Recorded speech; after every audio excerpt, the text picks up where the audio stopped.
রক্তদান মহৎদান এই স্লোগানকে সামনে রেখে এডুকেশন ইন্সপেক্টর সালেমের উদ্যোগে অনুষ্ঠিত হয় মেগা রক্তদান শিবির। বুধবার সালেমা দ্বাদশ শ্রেণী বিদ্যালয়ের প্রাঙ্গণে অনুষ্ঠিত হয় এই মেগা রক্তদান শিবির। গাছের চারায় জল দিয়ে মেগা রক্তদান শিবিরের উদ্বোধন করেন সুরমার বিধায়িকা স্বপ্না দাস পাল।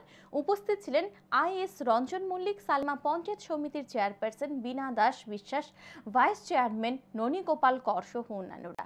উদ্বোধনী অনুষ্ঠান শেষে রক্তদান শিবির ঘুরে দেখেন বিধায়িকা সহ অন্যান্য অতিথিরা। এদিন রক্তদান শিবিরের উদ্বোধনী অনুষ্ঠানে বক্তব্য রাখতে গিয়ে বিধায়িকা স্বপ্না দাস পাল বলেন, সবচেয়ে বড় দান হলো রক্তদান।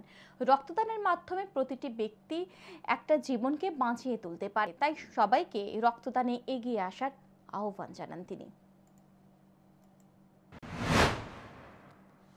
নিঃস্বার্থভাবে যে দান, এই দানই হলো রক্তদান।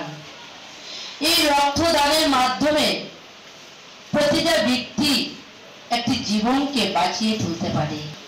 সে চিরজীবন একটা ব্যক্তির সাথে তার রক্তর সম্পর্ক গড়ে তুলতে পারে।